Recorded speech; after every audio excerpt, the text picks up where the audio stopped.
ನಾವು ಸುಮಾರು 8 ವರ್ಷದಿಂದ ಕೋಳಿ ಕೃಷಿನಲ್ಲಿ ತೊಡಗಿದ್ದೀವಿ. 500 ಕೋಳಿಯಿಂದ ಸ್ಟಾರ್ಟ್ ಮಾಡಿದವರು ಪ್ರೆಸೆಂಟ್ ಇವಾಗ ಒಂದು 30ರಿಂದ 35 ಸಾವಿರ ಕೋಳಿಗಳನ್ನು ಸಾಕಾಣಿಕೆ ಮಾಡ್ತಾ ಇದ್ದೀವಿ ಸರ್. ಬ್ಯಾಚ್ ವೈಸ್ ನಾವು ಮಾಡ್ಕೊಂತ ಇವಾಗ ಇಲ್ಲಿವರೆಗೂ ಬಂದಿದ್ದೀವಿ ಸರ್. 9 ಅವರ್ ಕೆಲಸ ಮಾಡಿ ಒಂದು 20-25 ಸಾವಿರ ಸಂಬಳ ಕೊಡ್ತಾರೆ ಸರ್. ಅದು 25 ಸಾವಿರ ಇರೋದು ಇಲ್ಲಿ ಡಬಲ್ ಮಾಡ್ಕೋಬೋದು ನಾವು. ನಮ್ಮ ಹತ್ರ ಈಗ ಪ್ರೆಸೆಂಟ್ ಮಹಿಳೆಯರು ಮಾಡ್ತಾ ಇದ್ದಾರೆ, ರಿಟೈರ್ಮೆಂಟ್ ಪರ್ಸನ್ಸ್ ಮಾಡ್ತಾ ಇದ್ದಾರೆ, ಯುವಕರು ಮಾಡ್ತಾ ಇದ್ದಾರೆ ಸರ್. ಪ್ರತಿ ಭಾನುವಾರಕ್ಕೊಂದ್ಸಲ ಹುಬ್ಳಿನಲ್ಲಿ ಫ್ರೀ ಆಗಿ ಟ್ರೈನಿಂಗ್ ಕೊಡ್ತಾ ಇದೀವಿ ಸರ್. ಮರಿಗಳನ್ನು ತಗೊಂಡು ಹೋಗಿ ಅಲ್ಲಿ ಕೈಗೆ ಸುಡುವಂತಕ್ಕಿಂತ ಇಲ್ಲಿ ಬಂದು ಒಂದ್ಸತೆ ಮತ್ತು ಬೈಬ್ಯಾಕು ಮಾಡೋ ವ್ಯವಸ್ಥೆಗೂ ಮಾಡಿಕೊಡ್ತೀವಿ ಅಂತ ಹೇಳಿದ್ದಾರೆ. ಬೇಡಿಕೆ ಇರುವ ತಳಿಗಳು ಅಂತಂದ್ರೆ ಸೊನಾಲಿ ನಾಟಿ ಒಂದು ಸರ, ಒರಿಜಿನಲ್ ನಾಟಿ ಒಂದು ಮತ್ತೆ ಕಾವೇರಿ ನಾಟಿ, ಈ 3 ತಳಿಗಳು ಬೇಡಿಕೆನಲ್ಲಿ ಇದಾವಾಗ. ಮೊಟ್ಟೆಗೆ ಬೇಕಂದ್ರೆ ಮೊಟ್ಟೆ ಕೋಳಿಗಳು ಕೊಡ್ತೀನಿ ರೆಡಿ ಇರೋದು, ಮಾಂಸಕ್ಕೆ ಬೇಕಂದ್ರೆ ಮಾಂಸದ ಕೋಳಿಗಳು ಕೊಡ್ತೀನಿ, ಒಂದು ದಿವಸದ ಮರಿ ಬೇಕಂದ್ರೂ ಕೊಡ್ತೀವಿ ಸರ್. 1 ತಿಂಗಳ ಮರಿಗಳನ್ನ 500 ಮರಿಗಳು ತಗೊಂಡ್ರೆ ಟ್ರಾನ್ಸ್ಪೋರ್ಟೇಷನ್ ನಾವೇ ಕೊಡ್ತೀವಿ ಸರ್, ಫ್ರೀ ಆಗಿರುತ್ತೆ. ಸರ್ ನಮಸ್ಕಾರ.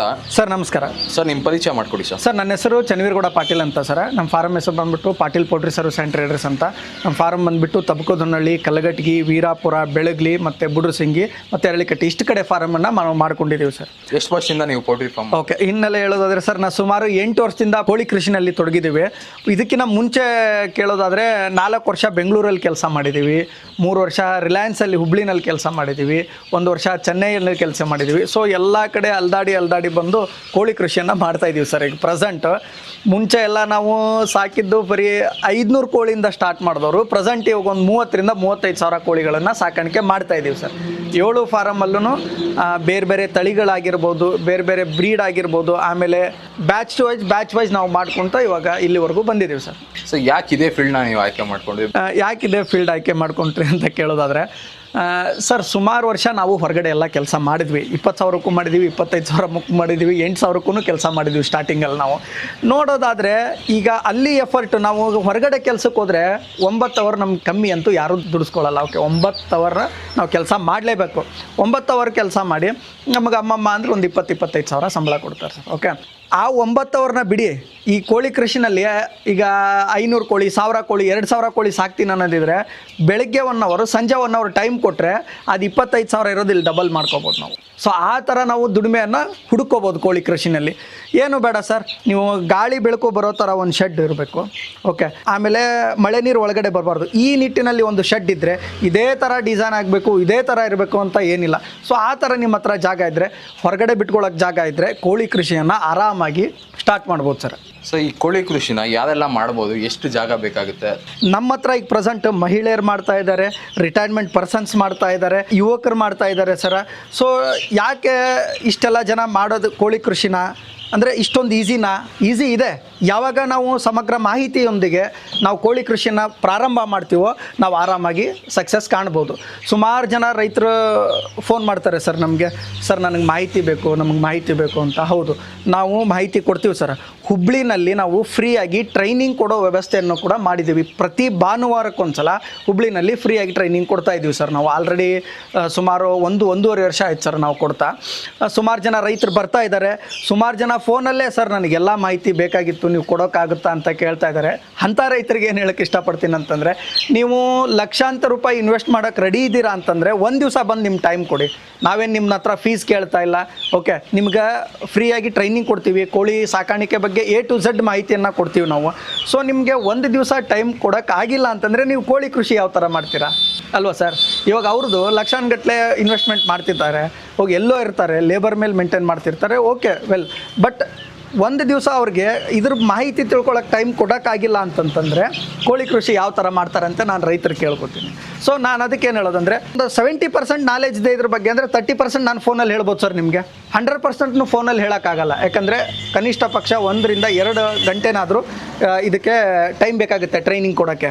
ಅಂದ್ರೆ ವ್ಯಾಕ್ಸಿನೇಷನ್ ಆಗಿರ್ಬೋದು, ಸಾಕಾಣಿಕೆ ಬಗ್ಗೆ ಆಗಿರ್ಬೋದು, ಫೀಡ್ ಬಗ್ಗೆ ಆಗಿರ್ಬೋದು, ನೀರು ಬಗ್ಗೆ ಆಗಿರ್ಬೋದು, ರೋಗ ರುಜಿನ ಬಗ್ಗೆ ಆಗಿರ್ಬೋದು, ಮೆಡಿಸಿನ್ ಬಗ್ಗೆ ಆಗಿರ್ಬೋದು. ಸೊ ಈ ಥರ ಎಲ್ಲ ಮಾಹಿತಿಗಳು ಪರಿಪೂರ್ಣವಾಗಿ ದೊರೆಯಬೇಕಂತಂದ್ರೆ ಸರ್, ಒಂದ್ಸಲ ಹುಬ್ಳಿಗೆ ಬರ್ರಿ, ಫ್ರೀಯಾಗಿ ಟ್ರೈನಿಂಗ್ ತೊಗೊಳ್ಳಿ ಅಂತ ಎಲ್ಲ ರೈತರಿಗೂ ಈ ಮುಖಾಂತರ ಹೇಳೋಕ್ಕೆ ಇಷ್ಟಪಡ್ತೀನಿ ಸರ್ ನಾನು. ಸರ್ ನೀವು ಏನೆಲ್ಲ ಮಾಹಿತಿ ಕೊಡ್ತೀರಾ ಸರ್ ಟ್ರೈನಿಂಗಲ್ಲಿ ಸರ್? ನಿಮಗೆ ಈಗ ಒಬ್ಬ ವ್ಯಕ್ತಿಗೆ ಕೋಳಿ ಸಾಕಾಣಿಕೆ ಬಗ್ಗೆನೇ ಗೊತ್ತಿರಲ್ಲ. ಓಕೆ, ಬಟ್ ಅವ್ರಿಗೆ ಜಾಗ ಇರುತ್ತೆ, ನೀರಿನ ಫೆಸಿಲಿಟಿ ಇರುತ್ತೆ, ಕೋಳಿ ಸಾಕಾಣಿಕೆ ಮಾಡೋಕ್ಕೆ ಅವ್ರಿಗೆ ಇಂಟ್ರೆಸ್ಟ್ ಇರುತ್ತೆ. ಅಂಥ ರೈತರು ಬಂದರೆ ಅವ್ರಿಗೆ ಝೀರೋದಿಂದ ಹಿಡಿದು ಕೋಳಿ ಸಾಕಾಣಿಕೆ ಬಗ್ಗೆ ಅಂದರೆ ಒಂದು ವ್ಯಾಕ್ಸಿನೇಷನ್ನಿಂದ ಹಿಡಿದು ಮರಿ ಸಾಕಾಣಿಕೆ, ಅವು ನಿರ್ವಹಣೆ ಯಾವ ಥರ, ಪಾಲನೆ ಪೋಷಣೆ ಯಾವ ಥರ, ಆಮೇಲೆ ರೋಗ ಯಾವ ರೋಗಗಳು ಬರ್ಬೋದು, ಯಾವ ರೀತಿ ಬರ್ಬೋದು, ಆಮೇಲೆ ಯಾವ ರೋಗಕ್ಕೆ ಯಾವ ಮೆಡಿಸಿನನ್ನು ನಾವು ಕೊಡಬೇಕಾಗುತ್ತೆ ಕಾಲಕ್ಕೆ. ಸೊ ಈ ಥರ ಎಲ್ಲನೂ A to Z ಮಾಹಿತಿಯನ್ನು ಅವ್ರಿಗೆ ಕೊಡ್ತಾ ಇದ್ದೀವಿ ಸರ್ ನಾವು ಆಲ್ರೆಡಿ. ಇಷ್ಟೆಲ್ಲ ಆದಮೇಲೂ ರೈತರು ಕೋಳಿಗಳನ್ನು ತೊಗೊಂಡು ಹಾಕಿದ್ರಾಗ ಏನಾದರೂ ಸ್ವಲ್ಪ ತೊಂದರೆಗಳಾದ್ರೂ ಸಹ ನಾವು ಫೋನ್ ಮಾಡಿದ್ರೆ ಅವರೇ ಫೋನ್ ಮುಖಾಂತರ ನಾವು ಏನು ಮಾಡಬೇಕು ಅಂತ ನಾವು ತಿಳಿಸ್ತೀವಿ ಸರ್. ಸೊ ಈ ಒಂದು ಸೇವೆಯನ್ನು ನಾವು ಕೊಡ್ತಾ ಇದ್ದೀವಿ. ನಾವು ರಾಯಚೂರು ಜಿಲ್ಲೆ ಮಾನವಿ ತಾಲೂಕಿನಿಂದ ಬಂದಿರೋದು ಸರ್. ಓಕೆ, ಅಷ್ಟು ದೂರದಿಂದ ಬಂದಿದ್ದಾರೆ ಸರ್. ನಿಮಗೆ ಇಲ್ಲಿ ಕೋಳಿ ಸಾಕಾಣಿಕೆಗಳ ಬಗ್ಗೆ ಮಾಹಿತಿ ಉಪಯುಕ್ತ ಅನಿಸ್ತಾ ಯಾವ ಥರ ಸರ್? ಸರ್ ಉಪಯುಕ್ತ ಅನಿಸ್ತಾ ಸರ್. ಓಕೆ, ಅನಿಸ್ತು. ಏನಂದರೆ ಜೀರೋಲಿಂದ ಹಿಡಿದು ಅಂದರೆ ಸ್ಟಾರ್ಟಿಂಗ್ಲಿಂದ ಹಿಡಿದು ಕೋಳಿನ ಯಾವ ರೀತಿ ನಿರ್ವಹಣೆ ಮಾಡಬೇಕು, ಮತ್ತು ಅವುಗಳಿಗೆ ಮೆಡಿಸಿನ್ ಯಾವ ರೀತಿ ಆಗಬೇಕು, ಮತ್ತು ಅವ್ರನ್ನ ಯಾವ ರೀತಿ ವಾತಾವರಣದಲ್ಲಿ ಬೆಳೆಸಬೇಕು ಅಂತ ಎಲ್ಲ ಮಾಹಿತಿನೂ ಮೇಡಮ್ ಅವ್ರು ತಿಳಿಸ್ಕೊಟ್ಟಿದ್ದಾರೆ. ಶೆಡ್ ನಿರ್ಮಾಣದ ಬಗ್ಗೆನೂ ನಿಮಗೆ ಮಾಹಿತಿ ಕೊಟ್ಟಿದ್ದೇವೆ ಸರ್. ಓಕೆ, ಅದು ಯಾವ ಥರ ಅನ್ನಿಸ್ತು ಸರ್ ನಿಮಗೆ? ಒಂದು 500 ಮರಿಗಳಿಗೆ ಆದರೆ ಯಾವ ರೀತಿ ಶೆಡ್ ನಿರ್ಮಾಣ ಮಾಡಬೇಕು, ಮತ್ತು 1000 ಮರಿಗಳಿಗಾದರೆ ಯಾವ ರೀತಿ ಶೆಡ್ ನಿರ್ಮಾಣ ಮಾಡಬೇಕು ಅಂತೇಳಿ ಎಲ್ಲ ಮಾಹಿತಿನೂ ತಿಳಿಸ್ಕೊಟ್ಟಿದ್ದಾರೆ. ಯಾವುದೇ ವ್ಯಕ್ತಿ ಬರಲಿ ಇಲ್ಲೆಲ್ಲ ಚೆನ್ನಾಗಿ ವ್ಯವಸ್ಥೆ ಮಾಡಿದ್ದಾರೆ. ಮರಿಗಳನ್ನು ತಗೊಂಡು ಹೋಗಿ ಅಲ್ಲಿ ಕೈಗೆ ಸುಟ್ಕೊಂಡ್ಕಿಂತ ಇಲ್ಲಿ ಬಂದು ಒಂದು ಸತೆ ಎಲ್ಲ ಮಾಹಿತಿನೂ ತಗೊಂಡೋಗಿ ಮತ್ತು ಅವರು ಕೋಳಿ ಸಾಗಾಣಿಕೆ ಮಾಡಿದ್ರೆ ಮತ್ತೆ ಅವ್ರಿಗೆ ಉತ್ತಮ ಫಲಿತಾಂಶ ಇರುತ್ತೆ, ಮತ್ತು ಬೈಬ್ಯಾಕು ಮಾಡೋ ವ್ಯವಸ್ಥೆಗೂ ಮಾಡಿಕೊಡ್ತೀವಿ ಅಂತ ಹೇಳಿದ್ದಾರೆ. ನಮ್ಗೆ ಇನ್ನೂ ಹೆಲ್ಪ್ಫುಲ್ ಆಗುತ್ತೆ ಸರ್. ನೀವು ಯಾವ್ಯಾವ ತಳಿನ ಸಾಕಾಣಿಕೆ ಮಾಡೋಕ್ಕೆ ರೈತಗಳಿಗೆ?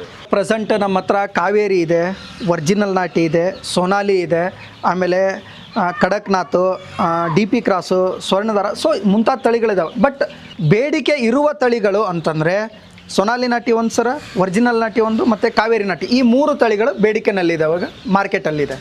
ಸರ್ ನೀವು ಎಷ್ಟು ತಿಂಗಳು ಮರಿಗಳನ್ನ ರೈತರಿಗೆ ಕೊಡ್ತಾ ಇದ್ದೀರಾ? ಸರ್ ನಾನು 1 ತಿಂಗಳು ಮರಿ ಕೊಡ್ತೀನಿ ಸರ್.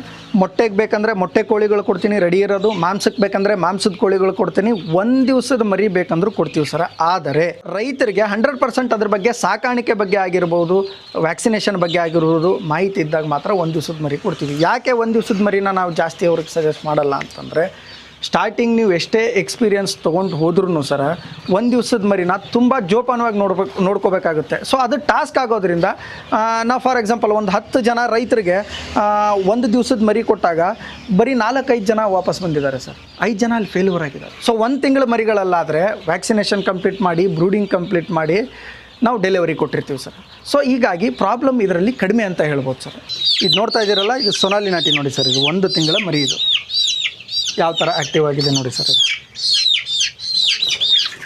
ಇದು ಸರ್ ರೈತರು ಸಾಕಾಣಿಕೆ ಮಾಡೋದಕ್ಕೆ ಮರಿಗಳನ್ನ ಯಾವ ಥರ ಕೊಡ್ತಿದ್ದಾರೆ? ಸರ್ ನಮ್ಮದು ಓನ್ ವೆಹಿಕಲ್ ಇದೆ.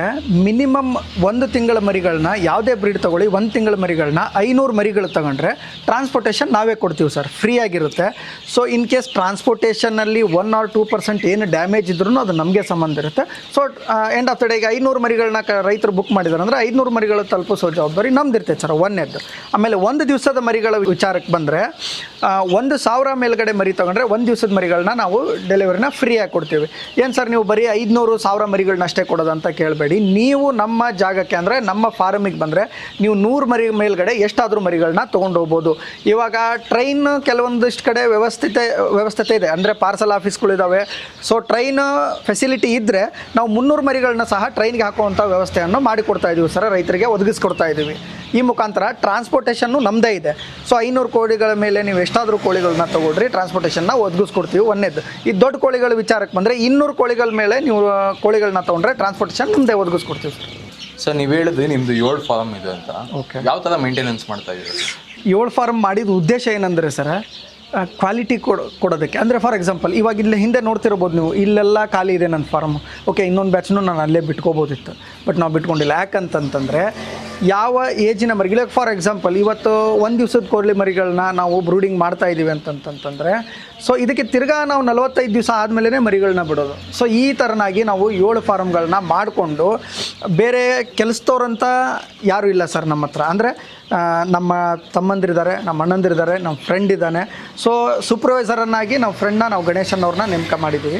ಯಾಕಪ್ಪ ಅಂತಂತಂದರೆ ವ್ಯಾಕ್ಸಿನೇಷನ್ ಯಾವ ಥರ ಹಾಕ್ತಾ ಇದ್ದಾರೆ ಅಂತೇಳಿ ಅವರು ಅಬ್ಸರ್ವ್ ಮಾಡ್ತಿರ್ತಾರೆ, ಡೈಲಿ ವಿಸಿಟ್ ಮಾಡ್ತಾರೆ, ಮೊಟಾಲಿಟಿ ಮಾರ್ಟಾಲಿಟಿ ಕಂಟ್ರೋಲ್ ಯಾವ ಥರ ಆಗ್ತಾ ಇದೆ, ಮೆಡಿಸಿನ್ ಯಾವ ಥರ ಹಾಕ್ತಾ ಇದ್ದಾರೆ, so overall A to Z, ಆಮೇಲೆ ಡೆಲಿವರಿ ಎಲ್ಲಿಗೆ ಹೋಗ್ತಾ ಇದೆ, so overall A to Z ಅವರು ಮೇಂಟೈನ್ ಮಾಡ್ಕೊತಾರೆ ಸರ್. ಸೊ ಹೀಗಾಗಿ ಮರಿಗಳನ್ನ ನಾವು ರೈತರಿಗೆ ಕ್ವಾಲಿಟಿ ಕೊಡೋ ಉದ್ದೇಶದಿಂದ ನಾವು 7 ಫಾರ್ಮ್ನ ಮಾಡಿಕೊಂಡು ಸೊ ನಮ್ಮ ಗೆಳೆಯರೊಂದಿಗೆ ಆಮೇಲೆ ಅಣ್ಣ ತಮ್ಮರೊಂದಿಗೆ ಕೃಷಿಯನ್ನು ಮಾಡ್ತಾಯಿದ್ದೀವಿ. ಆಮೇಲೆ ಇನ್ನೂ ಒಂದು ಏನು ಈ ಮುಖಾಂತರ ಹೇಳೋಕ್ಕೆ ಇಷ್ಟಪಡ್ತೀನಿ ಅಂತಂತಂದರೆ, ಇವಾಗ ನಮ್ಮ ಮಿಸ್ಸಸ್ ಸಹ ನಮಗೆ ತುಂಬ ಒಂದು ಸಪೋರ್ಟನ್ನು ಕೊಡ್ತಾ ಇದ್ದಾರೆ. ಈಗ ಸುಮಾರು 2 ವರ್ಷದ ಹಿಂದೆ ಮದುವೆ ಆಯ್ತು ನಂದು. ಸೊ 2 ವರ್ಷದಿಂದನೂ ಸುಮಾರು ಅಂದರೆ ಹೊರಗಡೆ ಈಗ ಕಾಲ್ಸ್ ಬಂದಿದ್ದನ್ನೆಲ್ಲ ಅವ್ರು ಮೇಂಟೈನ್ ಮಾಡ್ತಾರೆ ಸರ್. ಡೆಲಿವರಿ ಆದಮೇಲೆ ಏನಿರುತ್ತಲ್ಲ, ಈಗ ಡೆಲಿವರಿ ಆದಮೇಲೂ ತುಂಬ ರೈತರಿಗೆ ತುಂಬ ಡೌಟ್ಸ್ ಇರುತ್ತೆ ಸರ್, ಇದು ಯಾವ ಥರ ಅದು ಯಾವ ಥರ. ಸೊ ಅವನ್ನೆಲ್ಲವನ್ನು ಕಾಲ್ಸ್ನ ನಾವು ಮೇಂಟೈನ್ ಮಾಡ್ತಾಯಿವ್ರಿ. ನಮ್ಮ ಮಿಸ್ಸಸ್ ಏನೈತಲ್ಲ ಆರ್ಡ್ರ್ ತೊಗೊಳ್ಳೋದಾಗಿರ್ಬೋದು ಅವನ್ನೆಲ್ಲ ಮೇಂಟೈನ್ ಮಾಡ್ತಾರೆ. ಸೊ ಟ್ರೈನಿಂಗ್ ಸಹ ನಮ್ಮ ಮಿಸ್ಸಸ್ಸೇ ಕೊಡ್ತಾ ಇದ್ದಾರೆ. ಸೊ ಈ ಮುಖಾಂತರ ನಾನು ಮಹಿಳೆಯರಿಗೆ ಹೇಳೋಕ್ಕೆ ಏನು ಇಷ್ಟಪಡ್ತೀನಿ ಅಂತಂದರೆ, ಆಗದೇ ಇರೋ ಕೆಲಸ ಯಾವುದೂ ಇಲ್ಲ. ಸೊ ಮನಸ್ಸು ಮಾಡಿದರೆ ಎಲ್ಲವನ್ನು ಮಾಡ್ಬೋದು ಅಂತ ಹೇಳಲಿಕ್ಕೆ ಇಷ್ಟಪಡ್ತೀನಿ. ಆಮೇಲೆ ಎಲ್ಲರೂ ಕೇಳ್ತಾರೆ ಸರ್, ಇದನ್ನ ಏನು ಬೆಳಿಗ್ಗೆಯಿಂದ ಸಂಜೆವರೆಗೂ ನಾವು ಫಾರಮಲ್ಲೇ ಇರಬೇಕಾ ಅಂತೇಳಿ. ಹೌದು, ಸ್ಟಾರ್ಟಿಂಗಲ್ಲಿ ನಿಮ್ಗೇನು ಗೊತ್ತಿರಲ್ಲ. ಓಕೆ, ನಿಮಗೆ ಗೊತ್ತಾಗೋವರೆಗೂ ಇರಿ. ಗೊತ್ತಾದಮೇಲೆ ಬೆಳಗ್ಗೆ 1 ಅವರ್ ಸಂಜೆ 1 ಅವರ್ ಕೆಲಸ ಮಾಡಿದ್ರೆ ನಿಮ್ಗೆ ಜಾಸ್ತಿ ಕೆಲಸನೇ ಇಲ್ಲ. ಇದರಲ್ಲಿ ಅಬ್ಸರ್ವೇಷನ್ ಇಂಪಾರ್ಟೆಂಟು. ನಾನು ಪದೇ ಹೇಳ್ತಾ ಇರ್ತೀನಿ, ಎಲ್ಲ ವಿಡಿಯೋಗಳಲ್ಲಿ ಹೇಳ್ತಾ ಇರ್ತೀನಿ. ನೋಡ್ತಿರ್ಬೇಕು ಕೋಳಿಗಳನ್ನ, ಆ್ಯಕ್ಟಿವ್ನೆಸ್ ನೋಡ್ತಿರ್ಬೇಕು. ಇವತ್ತು ಬಂದು ಮರಿಗಳು ಒಂದು ವಾರಕ್ಕೆ ಯಾವ ಥರ ಇದ್ದಾವೆ ನೋಡ್ತಿರ್ಬೇಕು. ಸೊ ಇನ್ನೂ ಒಂದೇನೆಂದರೆ ಸರ್, ಎಲ್ಲ ರೈತರಿಗೂ ಏನು ಕೇಳ್ಕೊತೀನಿ ಅಂತಂದರೆ, ಎಲ್ಲ ಮಾಹಿತಿನೂ ವಿಡಿಯೋದಲ್ಲೇ ಹೇಳೋಕ್ಕಾಗಲ್ಲ. ಸೊ ಅದಕ್ಕಂತಲೇ ನಾವು ಫ್ರೀಯಾಗಿ ಟ್ರೈನಿಂಗ್ ಕೊಡ್ತಾ ಇದ್ದೀವಿ. ಒಂದು ಪ್ಲಾಟ್ಫಾರ್ಮನ್ನು ರೈತರಿಗೆ ಒದಗಿಸ್ಕೊಟ್ಟಿದ್ದೀವಿ. ಸೊ ಬನ್ನಿ, ನಿಮ್ಗೆ ಏನು ಡೌಟ್ ಇದೆ ಕೇಳ್ಕೊಳ್ಳಿ. 0 ಇಂದ ಹಿಡಿದು ನಿಮಗೆ ಕೋಳಿ ಮಾರ್ಕೆಟ್ವರೆಗೂ ನಿಮಗೆ A to Z ಮಾಹಿತಿಯನ್ನು ಫ್ರೀಯಾಗಿ ಕೊಡ್ತಾ ಇದ್ದೀವಿ.